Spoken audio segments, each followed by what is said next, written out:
offshore parallel funds.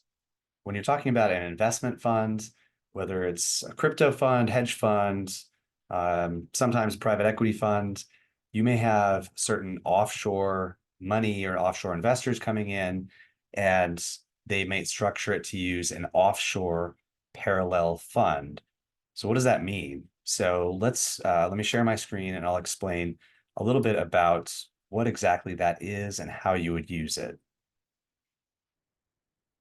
So in a normal fund, you've got your assets, whether it's a brokerage account with securities in it, a real estate portfolio, whatever it is owned by the fund. And you have limited partners in green, the general partner over here. Now, if you have an offshore parallel fund, it's a similar type of structure on the left over here.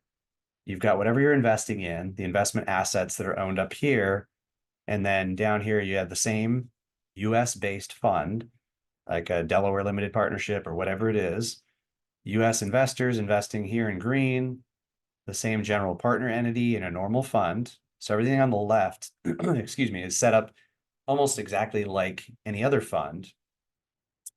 However, you also create this on the right, the structure on the right, which invests in parallel or at the same time into those same assets.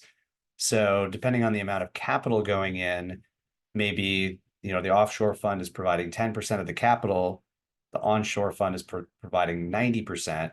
So maybe the onshore fund is a 10% owner of those investment assets or something along those lines.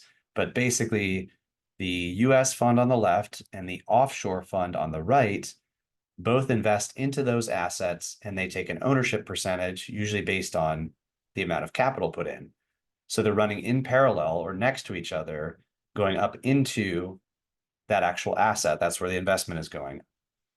Now, the offshore fund it's usually set up somewhere, whether it's Singapore or Cayman Islands or Cook Islands, somewhere offshore, obviously not the US. And you create a fund there, whether it's private limited company, whatever the jurisdiction allows. It's set up there as a parallel fund. And the terms are basically the same as the onshore fund. So you're explaining to investors, hey, here's the asset we're investing in. We're investing alongside of co-investing basically with the US fund, and it's going to go into this asset. Here's what we're going to do with it. Here's the return you're going to get, which is going to be very similar to the US fund on the left. So the people investing in the right are usually going to be down over here, non-US investors. So anyone who is not a US citizen, doesn't file any US taxes, they invest into the offshore fund, the parallel fund, which then invests in the asset. So they get the benefit of investing in this investment asset, just like the US side. However, they're investing through an offshore, like a Cayman entity. Now, the reason for that is if you're not a US investor, say you live in any country, Germany or somewhere, or Japan, you want to put your money in, you have no tie to the US, you don't file any US tax returns. If you invest directly into the US fund over here as a limited partner, number one, there could be securities law issues on where, whether you can allow or you can market to non-US investors. But the main thing is taxes.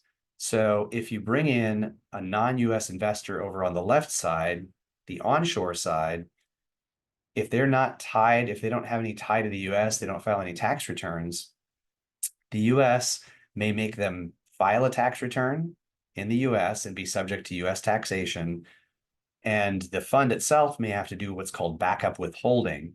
In other words, when they do a K-1 distribution to their limited partners, they say, okay, Mr. non-US investor, we don't know if you have any, tie to the US, so we have to withhold, and it depends on where they live. It could be 20%. I think the top rate is maybe 36, 40%, somewhere in there of your distribution. We have to withhold that.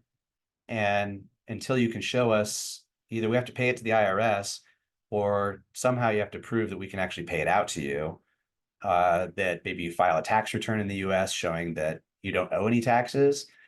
However it is, you need to do something to show that you don't owe taxes.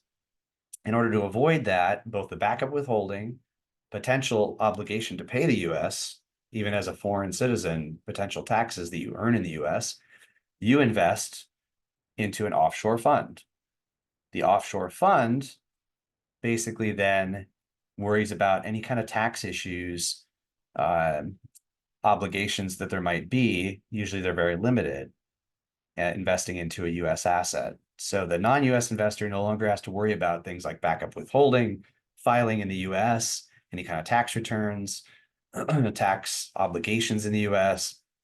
The offshore fund, the parallel fund, takes care of those kind of things and figures it out for the non-US investor and then distributes profits to them when they come out.